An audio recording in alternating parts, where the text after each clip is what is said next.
Broads Media.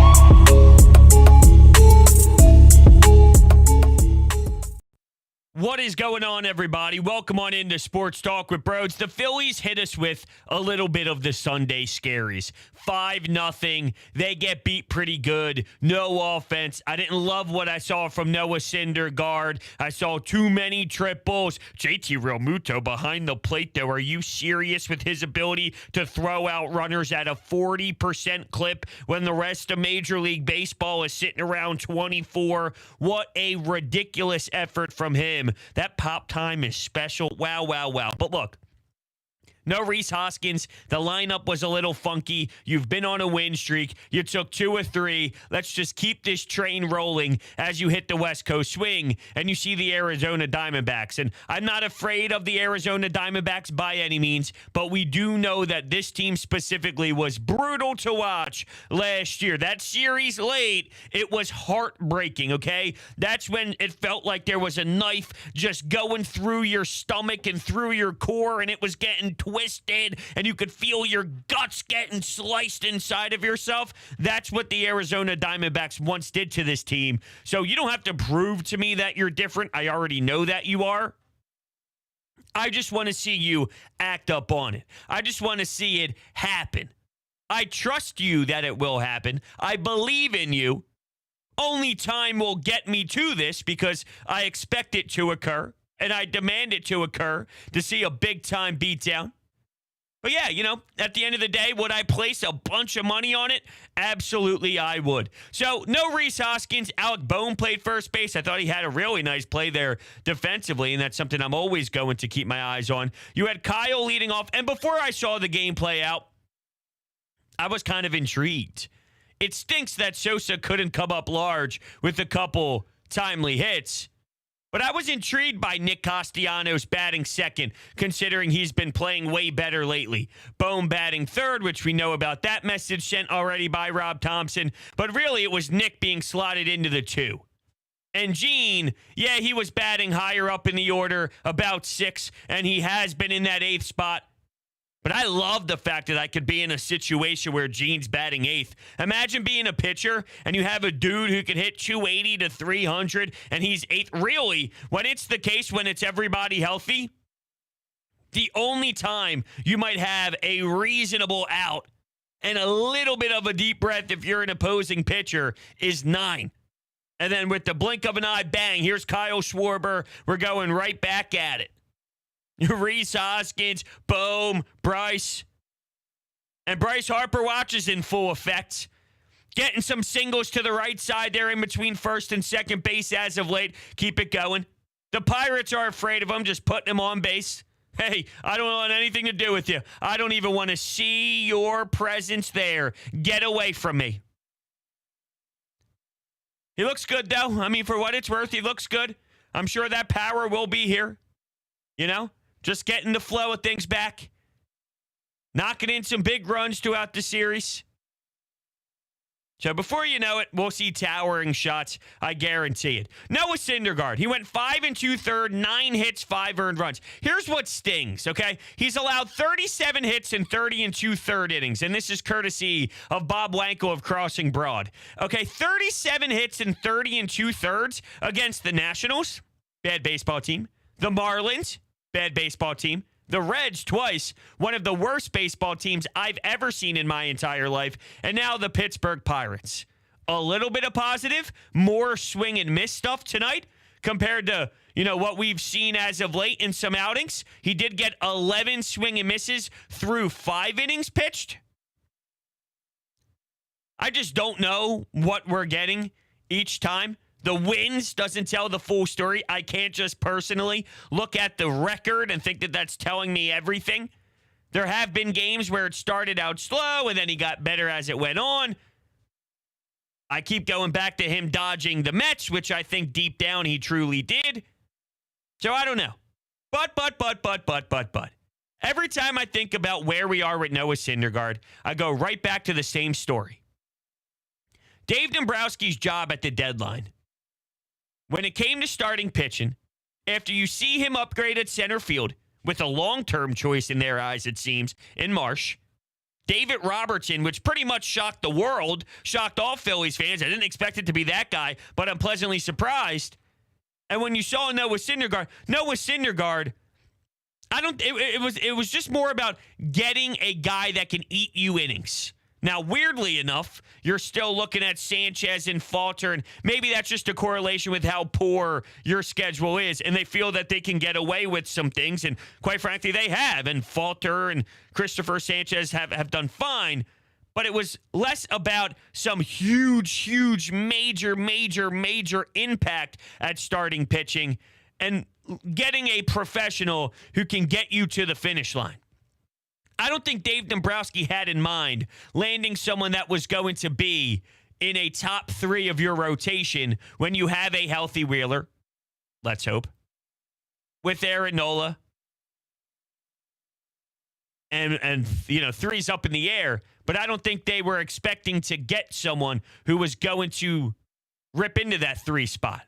Maybe I'm wrong with that. That's kind of how I see it, though. I thought they were looking more of an inning eater. Now, the upside of Noah Syndergaard could have surprised us and could have shocked us.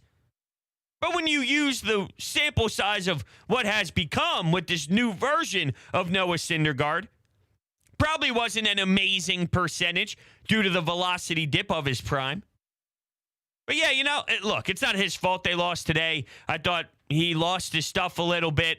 Guys were running the bases all over, but the triples were absurd. I don't think I remember the last time this team's getting 3. I'm just looking triples in general. I mean, guys are getting on third. What is going on here? Sacrificing some runs or sacrificing an out to score a run.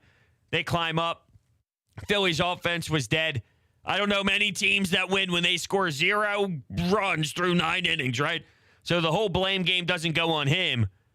I'm just having a weird time trying to interpret who Noah Syndergaard is. Because even when they have won, it hasn't been all magic. It hasn't been all pretty. But you can acknowledge that, he kept the team in there. Today, did he? The offense was so blah. That's where my mind goes to first. It would have been nice if Sosa could have knocked in a couple runs. I thought his second chance, he at least put good bat on ball, but it went right out to center field. And to be fair, this isn't Little League, okay? I'm not watching the Little League World Series, and I'm proud of you guys for scoring in the top of the 4, so it's not a 10-run rule, and then eventually it became a 10-run rule anyway if you saw Hawaii, who's an absolute juggernaut, by the way, and I don't believe them for a damn second that they're properly handling this the right way. Come on. All these kids that are that nasty, that's hitting home runs, they got to be sneaking something through the rule book here. I'm not just giving a round of applause for putting good bat on ball, even though it's a fly out and a line out to center field. Scores some runs. Now, this is courtesy of Corey Seidman. The 6, 7, 8, 9 hitters in the Phillies batting order have combined to hit 268 the last 33 games, which is 3rd best in the majors. They've scored 63 runs, which is 5th most. And then, mentioned turning the lineup over. And I look at that more and think about, okay, so they had a quieter night. Does that make sense considering, they've been hitting the ball extremely well in that department? Or does that go to, you are so deep, your 6 hitters Castellanos. You are so deep, you're going with Bryson Stott and Gene Segura at 7 and 8, and that's why the production is as high as it is. I'm leaning more towards that than it's your Sosas of the world are so excellent. Your Matt Vierlings. Even though Matt Vierling did get some hits over the last few games and whatnot, there's legitimacy to both. It's a combination of both, honestly. It tells you what this lineup can be. By the way, back to JT Realmuto. Today's stat show, I guess, as I'm just throwing stats around here. So, you had Hayes running, who's super fast. Syndergaard was slow to the plate, which we know he always is, although it has been a little bit better. It has been a little bit better. Maybe that is JT, the fear of. But Realmuto threw out Hayes, just the second of 30 base stealers caught against Syndergaard in 2022. Sometimes I just look at any other team who's taking off at first base. When you see that angle, that camera angle where you can see behind the starter and you can see the runner on first base and they take off as the knee is going up and they're making their explosion towards the plate. I'm going, what are you doing? What are you doing? Now, the broadcast did mention maybe there was a hit and run involved or something along those lines and they just didn't execute properly. But you know what? Even if you just take that away, and if that was the case, the amount of teams that think, I have a good shot here. No, you don't. Stop it. You're stupid. That's stupid baseball. Dumb, pathetic, brutal baseball. There's no shot in hell I'm ever taking off if JT's the guy behind there. And I got to give him a lot of credit because even through the horrible at-bats early on, and he was popping up to the outfield and just flailing, he was almost just kind of throwing his bat out of the strike zone there to poke some things, and it would end up being a pop-up. All that nonsense, right? There was still something about the way that he played behind the plate with catching guys running. He had that foul tip that he caught today, too. So he was doing it fine when playing poorly at the plate. And now when you package the whole entire body of work together, you know, that defense just screams more because, well, he's doing some dirty things at the dish, too. So it stands out a little more because the overall product is reaching the highest highs. I don't know if I believe in JT as the full-on protection behind Bryce Harper forever, but I know right now that's the man I want. Although I give Rob Thompson a free pass a lot because he thinks very uniquely. He thinks very creative. And I'm kind of intrigued by that. What's next? Where are we going tomorrow when it's a 9:40 game on the West Coast? Is it back to the one he threw out there with Schwarber, Reese, Bohm, Bryce? Are you going to go in a different direction? I don't know. I'll tell you what, though. I love Gene's jeans. Is that not the greatest thing in the world? Gene's jeans cracks me the hell up. What else cracks me up is taking that 6-0 win on Saturday night. Early, you get that bases loaded. JT Realmuto doubles and clears the bases. It was 5-0 after the second. Nick Castellanos with a deep drive in the third. 6-0. Kyle Gibson, electric, 9 strikeouts in 7 innings pitched. You know, the savvy vet doing his thing. It's awesome to see this team jump out to an early lead, too, against some of these horrible squads. We're not playing around, all right? This is all business. And then you hurt them early. These teams don't have the will and the determination to fight back and grind. They don't want to be out there anymore. They know that they stink, all right? They know that they're an embarrassment. They don't have a belief in the world that they can turn it around with 4 innings to go, no matter what guy is out there, whether they go to Coonrod, whether they do X, Y, and Z. They are so hurt when it's a 4-0 climb already. Jesus. It's a 3-0 climb. We're done. I'll just focus on my at-bats and hope I can help out my average a little bit. Maybe I could poke a single. That's all. You know? It's unfathomable to think about some of these players that are out there. Now, the Pirates look like a Major League Baseball team compared to the Reds. Let that sink in. Imagine being Cincinnati, looking at the way the Pirates play, and actually feel that they're light years ahead of you, or they're 6 steps ahead. That's the universe we live in. I got a couple of text messages here from the Anytime Hotline. We'll start off with a gentleman or woman who did not leave their name. Time for the optimistic Phillies fans to call for Syndergaard's head. Even though his pitching was solid until the 6th, however, the offense needs to be better. The Bucks were just itching for a win, and you can't win them all. I know Bryce is due for some big-time offense soon. I can't wait. How come optimistic Phillies fans should be calling for Syndergaard's head? See, that kind of relates perfectly to what I was saying with expectations. And remember, at the end of the trade deadline, and this is apparently, right? I mean, this is what we're told. Is this exactly how it played out? I don't know. But the Phillies with Mickey Moniak, this is what we got. This is what we're willing. If you're not willing, so be it. We won't do it. And then apparently Anaheim called at the end and said, fine, we will do this one and let's just move forward. So, take that for what it is. Take it with a grain of salt. Is that real? Is it fake? Is that just a story they're making up for some odd reason that I'm too lazy to really try and peel back on? But, calling for his head, he didn't pitch great today. His body of work so far with the Phillies, I would say, is about what I thought. I didn't expect it to be 6. I could almost say that maybe he's even doing better than I anticipated, which is odd to say. What I mean by that is the results might be flashier than I thought, even though the way it looks isn't, if that makes sense. So I thought it would look better, but might even be worse results. Instead, it looks worse and it's better results. I'm not calling for his head, though, because I know what he is now. And if this team is going to do something in a 3-game series, I need Wheeler and Nola, right? And if you told me that this team is going to have to rely on a Noah Syndergaard in a Game 3, well, then this team probably isn't good enough. If you have to rely on a Gibson and a Ranger Suarez in a Game 3, are you good enough? These guys are all sort of in that same tier-ish. So that might be why we cap off. That might be where we are. They could win that game, and I guess a lot of starting rotations, if they had a Kyle Gibson throughout this year at a 3, is that out of touch or out of whack? What's the standard number 3 statistically? What do number 3s around the league? And I guess it all depends, because what is technically the number 3? But you get what I'm saying. Now you got, the reason I say that is because you get bullpen games and things get moved around and double headers and this and that and whatnot. I don't know. I mean, it just gets a little bit wonky, I guess, with the technicality of who is the number 3 if you think of it like that. But because another reason why I bring that up as I'm talking in circles is, who's our number 3 right now? Is it Gibson? Is it Ranger?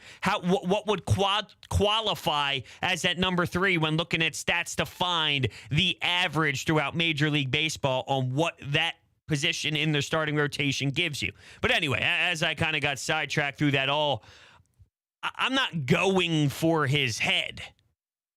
The optimistic Phillies fans calling for his head, I'm trying to find how that ties together with being optimistic. You know why I'm optimistic? Because Kyle Schwarber. Really big acquisition, Kyle Schwarber. The reason this team is still mentally approaching everything the way they are, Kyle Schwarber. Why am I feeling good? Because Bryce Harper returned to the lineup. Why am I feeling solid? Because Nick Castellanos is actually turning the corner. Why am I feeling magnificent and optimistic? Because JT Realmuto is shining. That's why. That's why we're feeling good. Because they're beating the teams they're supposed to beat steadily. And this is coming after a loss, but that's after you sweep.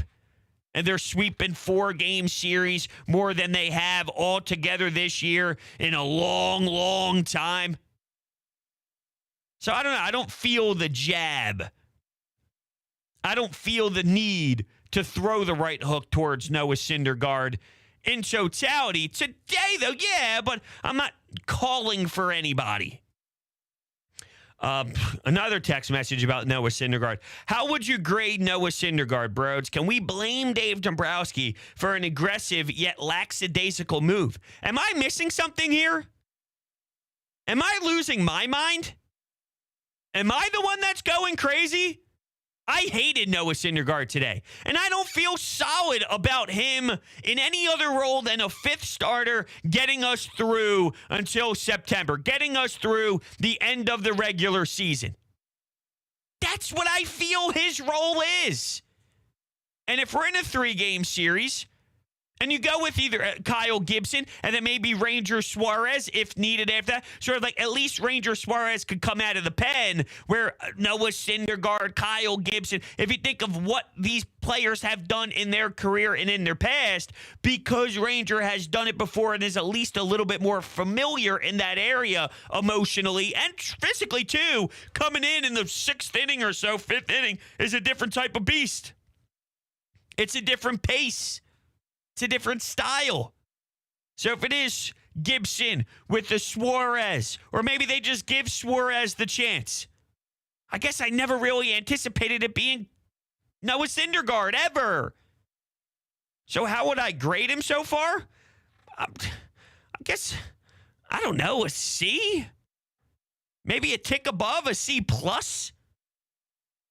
Even though it hasn't looked that way? He's had a couple stinkers, a couple sharp ones. I don't know. Maybe when you even those out, it's in the C range. But I'm not going to get on Dave Dombrowski. Now I'm getting on Dave Dombrowski? No, I just don't see it. I just don't see it. But that's where I'm going to end this. We have a big week coming up. I'm excited to see how this team continues to play. A little bit of a Sunday scary, a little bit of a blah type of game this afternoon. Those things happen. Still love where this team is. I love the shape they're in. And, they're just must-watch television. And I'm having a full-on love affair whenever they throw the baseball around the diamond. If you are new to the channel, make sure you hit that subscribe button, hit that thumbs up button too. I don't know if I mentioned Connor Brogdon, by the way, 10 pitches, 1 strikeout. At least he had a bit of a bounce back. If I didn't, why not just throw that in there towards the end? If you are looking to buy tickets to go to any event out there, SeatGeek promo code BRODES gets you $20 off of your purchase, which eliminates those fees right from the jump. Nobody likes paying those. Put that towards parking or anything else. Thank you guys so much for hanging out with me. I will catch you on the next.